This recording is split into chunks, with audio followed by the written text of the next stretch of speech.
Hey, Soul Survivors, we are finishing up our interview with Joshua Schwartz. And I'll tell you what, this is going to be an ongoing series where we can get to know him a little bit more because he is a fascinating person who is trying to seek some validation. And also, he does want to spread the word of God. So, his story is phenomenal. So I do not want to judge him because he is borderline and does struggle with some mental health issues, but he is trying his best to overcome his struggles. So let's give him some credit on that. There are people who are self-aware. They know the things that they need to change.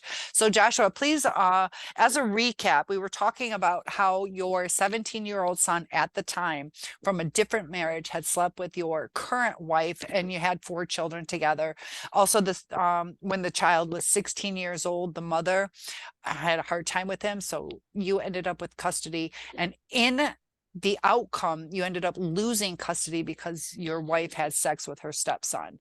So where I want to go with this from here is the signs. Were there any red flags? You also mentioned a somewhat current love interest where you tried 6 times and you were still pursuing her. A lot of times we need to realize that when we put in too much effort, we're pushing through those red flags into a Mhm. red flag situation. And I get it. So there's the balance. I just started a high value boost is the name of the channel where it talks about being a high value person. So there's times that we have to kind of realize red flags and set our boundaries. So Mm. please tell me more about the mental illness that you saw.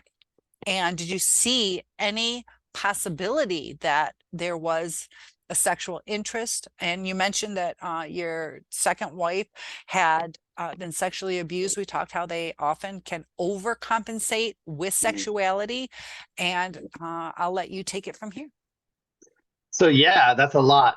Actually, so the red flags, that's 100%. So something that I really suffer with is codependency as a borderline, someone with borderline personality disorder. We really struggle with codependency. So we do seek the validation outside of our own self because, like I had told you before, so my mother's a narcissist, and I mean self-diagnosed. I mean, I'm saying that Okay. she's never been diagnosed, but I, Showing the you know, sign, at least narcissistic. I could never ever get any sort of anything from my mother. I had to put up boundaries. So that's why I'm here. One of the courses that I'm doing here is codependency, but I also am reading a book and I've read it before, Boundaries. But yes, the red flags, so much. And so I think that time when we're talking about my second wife, I didn't I don't think I was so aware of like really red flags. Like, I think I was still like emotionally or mentally immature in Because you such said a the relationship was pretty good, right? Until the end, though, correct? there was a lot of red flags in the beginning. I mean, I could bring it out, she was I was in the Marine Corps and really we were just trying to sleep with girls and have fun and be Marines, whatever. I was While you 30. were married? No, I wasn't married. I was Oh, single this okay. whole time. Okay. No, no, no, no. I was never I was single Okay. during Just um clarifying. but I met this girl. She had been sleeping with some of my other friends. So I mean, that's kind of a red flag right there, right? Kind of. But I also That's like a am not, blood red. yeah. I'm also not very judgmental. So that's one thing. I'm That's I'm a really different breed of you have to really get to know me to understand because I'm very empathetic, and I think a lot of it has to do. I saw this amazing video, this reel on Facebook the other day about how empathy. This lady was talking about it's not this supernatural power that comes down from heaven and this and that. It's more of a defense mechanism, a coping yeah. mechanism, When and people say, and I don't mean to cut you off, this is important. When people are super empathetic or they have unconditional love, which is something that I struggle with, yeah. that we're kind of playing God. We are not God, and we need to set boundaries. So when we become too empathetic, there's something within us that we need to feel wanted or we Mhm. need to feel a purpose. So when you're too empathetic and too unconditional, we need to have conditions. Otherwise, we're walked all over. We're taken for granted, and it's seen as a weakness. And that's where my flaw is I have some flaws, but as far as the um severe unconditional love that we're giving excuses, we're forgiving things that we shouldn't forgive, we're letting our boundaries go. Well, and it boils down to this because I am going through, so one thing I'll say is I took a tremendous amount of psychology courses in college, but also I'm going through all this right now. So I'm going through codependency, and what you're really talking about is something that we've been talking about in our groups, is the fact that we set our needs aside because we need that validation and we need that love. And And you just so said we need something, though. That's the thing. We need something. We're missing something. right, because it wasn't given to us as children. And so, there's a great book, you guys, you should check it out. It's a shameless plug. It's called How We Love. It's by Milan and Kay Yerkovich. It's they're Christian counselors. I sat through their seminar. I did a marriage class by myself. I did marriage counseling by myself. And it's basically a style on how we love, because it's how we were loved as kids. It's how we reflect in the world. And Right. so there's this chaotic love. There's 5 different love styles, but there's the last one, which is the chaotic, which is all of them, and that's what I am. And it's because we didn't get the love or validation that we need. So we set aside our needs and wants, and we try to please that person so much that they'll give us what we're trying to get. It's the validation, but we're not getting it because I have the tendency, we seek out the people like our parents. And so because I'm so empathetic, I am a huge target for narcissists and psychopaths. Mhm. Huge. And the reason why is I'm very extroverted and I put all this out there. And so I'm like this in public wherever I go as well. And people see that and they think that's a weakness. Even though it's not, they think Right. it's a weakness and they attack. And so it becomes a cat and mouse type game. However, the empath also has to accept the responsibility as well, because they have a responsibility of being part of this game, and that's where we forego our boundaries and we Right. forget the red flags. And that's what I did in a lot of situations, all the way up until this last person I was chasing in England. I would put aside the boundaries because they're saying things in my ear, telling me certain things, and in my intuition inside was saying, Josh, this isn't right. But I'm going, shut up. You don't know what you're talking about. I'm doing this. I'm doing that, blah, blah, blah. And this is the situation. And that's how I ended up back in where I'm at, the Battle Creek VA, and I'm in rehab because I allowed that to happen to me. And then I self-destructed. And so but I am very insightful, and a lot, the counselors know this. I see my flaws. I see what, like you said, I see what I need to change. And I was in Italy and I still had a month left of that trip. And I looked at myself and I sat in the hostel room and I said, Josh, you are losing it. You need to get help. So I called some of my closest friends. I talked to them and I got back. They got me a plane ticket back here, and I came back. I stayed with my son, and I called the VA because this is my medical treatment. And I said, I need help. I said, this is what's going on. So they brought me in here, and I've been working on things. It wasn't so much because I was really just smoking weed from morning till night and drinking a couple beers at night, but every single day. I wasn't Right. like, I was still paying my bills, but I was just trying to block out what happened and everything that was going on. And in that, I knew that if I did not get the help to treat the PTSD and to deal with the mental health and my mental illness, that I was going to just continue this nasty cycle. And Right. it's And hard. I, Go I ahead. want to bring something up. It's interesting that I'd like you to give your take on the men and women that you've seen in the services. And I am not saying that they have mental illnesses. They like, thank you for your service. A lot of them do. But do you see the mental illness or a need for power? Are they trying to fill some kind of validation? And we all lack something somewhere. So please do not think I'm saying people in the service. No, I get it. But the ability to need, if you have to kill someone, is there a hardening? Like, what is your take? And I don't want this to have the wrong flair because people are seeking what they need. But how do you feel about that? So And this is I an don't know if I interesting just got question. No, canceled, but you didn't. You're actually really, you brought up a very valid question. So I didn't know I had borderline until the Marine Corps. And let me tell you why. I had a couple of mental breakdowns while I was because so I have a really, again, weird story. The girl I had the two oldest kids with, we never got married. I had a really short marriage that lasted like 30 seconds while I was in the Marine Corps. Was it And to she, Britney Spears? no, but it was to a girl who was another narcissist. I mean, the things she did to me, I would take her out to dinner, we would go to the club, and she would leave with another guy. I mean, like Red flag, you have no idea the things. Joshua. And I married this girl, right? And so that lasted a short period of time. And so I had a couple of mental breakdowns. Plus, I had never been away from my two oldest kids. They were still little. And so they made me go to mental health. So when I was in mental health there, the lady said, I think you have borderline personality disorder. You know what that is? I'm like, I don't know what that is. So she had me take a personality test, and they tested me, and she's, it came out that.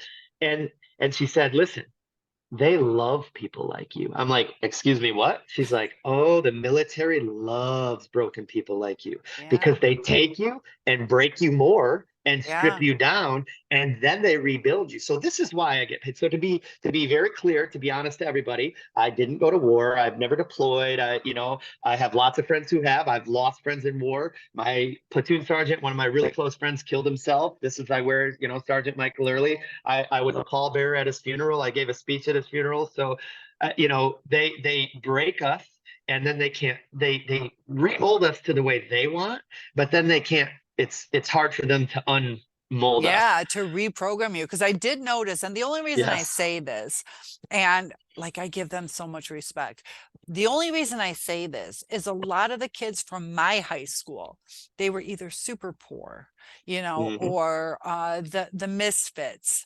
And it is a power thing, The because even the women that went in, they were more of an outcast or from the wrong kind of So there's family. there's a song about that, right? I don't know if you ever heard of Which this, one? but so it's by a band called System of a Down. It's an old song, but it's why do they always send the poor? That's that. When you said that, I was like, boom, that came right to my mind because it's a Yeah, political band. It's a political band, and that's what he's talking about. Why do they always send the poor? Why isn't it the senator's son is going off to war? right. And so why is it the poor people, they go to these areas? Well, because we're expendable. In the military, you're expendable. Which You're is sad.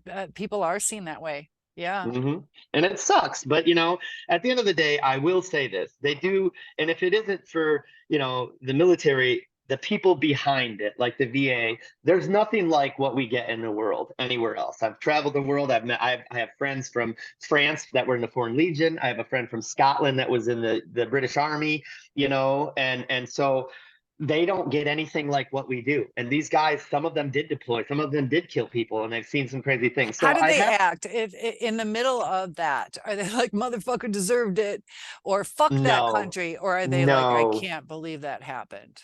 Some of them are. I have picked and brainwash or not brainwash. Sorry, I have picked and brain picked like some of. So while I was in the Marine Corps, I took I was motor T, so I took two infantry guys and I picked their brain. I brought them back to my house and I wanted to see, like psychologically see, and whoa, that's all I can say is, well, I don't want to talk bad. I love the military. They did me a favor. But whoa, I was just like, wow, this is insane the way, and the Marine Corps is the worst. The reason why is they say it's the hardest, and it is the hardest. It's the toughest because the way it works is we're something called a force multiplier, right? We have the Army, the Navy, the Marines, and the Air Force, right? So that's a force multiplier. Right. However, when we go to war to invade a country, we don't send the Army. We send the Marines. The Marines that's why we call the tip of the spear. We are the invading force. So we Okay. have to be the fiercest and the scariest, and we have to be the craziest because they're going to send us in to do crazy things.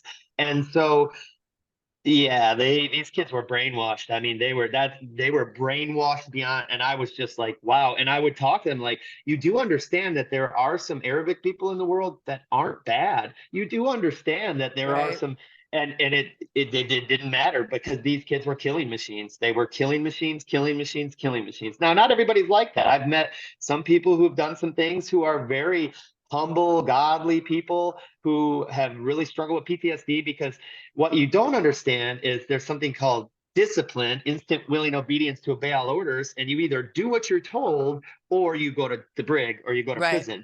However, we're not really scared of that. What it is when we go to war, they tell us I've never been there, but this is what they drilled into our head. We're not there fighting for you. We're not there fighting for our family back home. We're fighting to the man to the left and the right of us. We have such a camaraderie. We are so super Oh, tight that it doesn't matter when you're attacked. And so, but this is a scary thing because now I've translated this back into the real world. I've been in a lot of fights because I'd say be in Miami with my best friend and he might be in the middle of something, breaking something up, and I've attacked a couple people because I thought they were attacking him. And so it's that whole mentality of this is my brother, this is my family, you don't touch him. Like we live together, we die together. And right. so it's a really weird dynamic. It's another type of culture, and it's the thing about the United States military is it's a volunteer thing. We signed up for it. We chose it. I chose it because I had a felony for breaking a pop machine. I thought I had Oh, nothing you're left. allowed to, even with the felony, you're allowed to join? Well, it depends, Or but is I that mean, new? Well, it I probably depends on what I it broke mine was for breaking into a pop machine when I was 19. So What? I have to yeah, log off now. yeah, that's what it was. I I feel broke into a threatened. yeah. So, but yeah, so mental health is a huge thing in the military because, we have so much, you hear about the 22 a day and the suicide. It's because, Oh, wait, so no, I don't know about that. And before you continue on, tell me about the 22 a day. Somebody's knocking at my door that kids want popsicles. Don't yeah, give kid Pavlov's dog, don't give them. The 22. And then I wanted to ask you on how you pick the Navy and how personalities affect whether you're Army, Navy, Air Force. So we'll do the 22 a day. Is that how many in the US okay. commit suicide? That's what the VA's numbers, but hold on, I got to correct you. I didn't pick the Navy. Well, I was a department of the Navy. I was in the Marine. Marines. I'm Marines. I'm sorry. Sorry, I Yeah, caught that. Sorry. like that's a big thing to Sorry, Marines. that's a big faux pas. Were you in the But Coast Guard? no, not at all. But yes, I picked it. So it's really so okay. Sorry. The 22 a day is a statistic that the VA came up with that they figured right around 20 or 21 and a half or 20, whatever the number was. Right. This many veterans a day were committing suicide. And it's not just war related. A lot of it has to do with the biggest problem that we struggle with is when we go into the military, we already have our purpose. Our purpose is laid out. We have a schedule, everything. We're told what to do, when to do it, how to do it, and we have a purpose. We're good to go. When we get out, we lose that sense of purpose and we struggle. And this is why there's so many veterans that are Oh, that's true though. People crash sometimes with whether it's when they retire or the kids grow up and move out of the house, that we lose that sense of purpose. so we have a hardcore you have to understand our purpose is they tell us, well, it's not greater, but they tell us it's greater and elevate us and put us up here.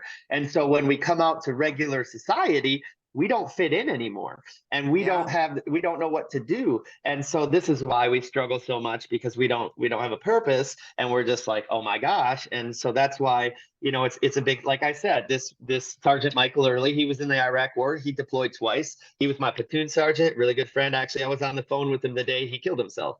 That morning he called me and then I was getting ready for work. I couldn't really understand him. So I called and I said, Michael, I have to go. I called another friend of ours and who was another best friend. And I said, listen, my, or, Marcus, I said, Marcus, you need to call Michael right now. Like something's going on. So actually he was on the phone with him when he passed. And so, it's a really crazy dynamic and it's really sad.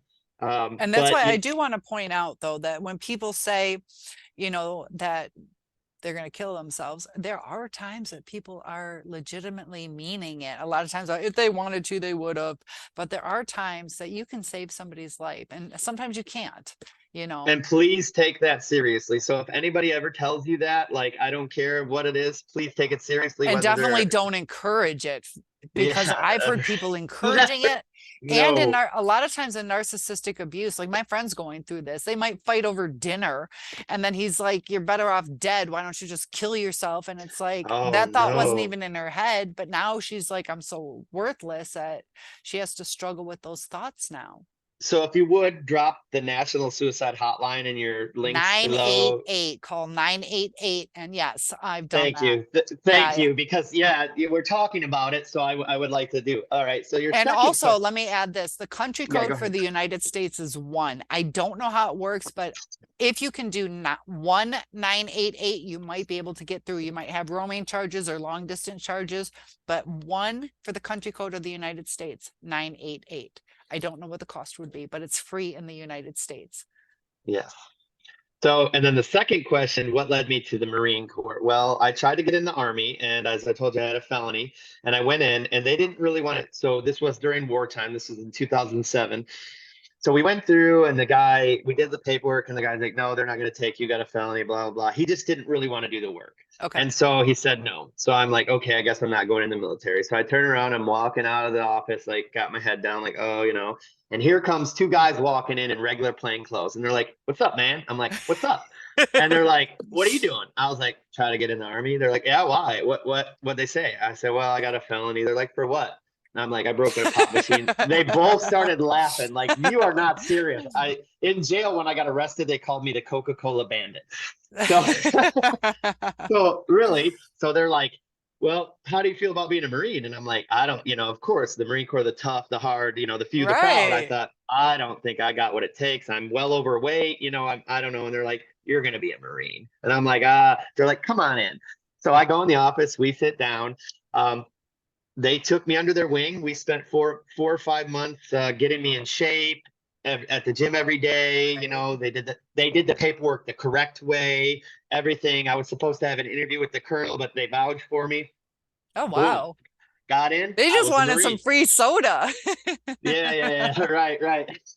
So that's kind of how I stumbled upon the Marine Corps, and I'm really glad I did, because if there's one thing that the Marine Corps does, is it teaches it. The main thing the Marine Corps focuses on is small unit leadership. And so at the smallest level oneself, I'm a leader. I'm born to lead, number one, but I mean, they instilled the leadership in me.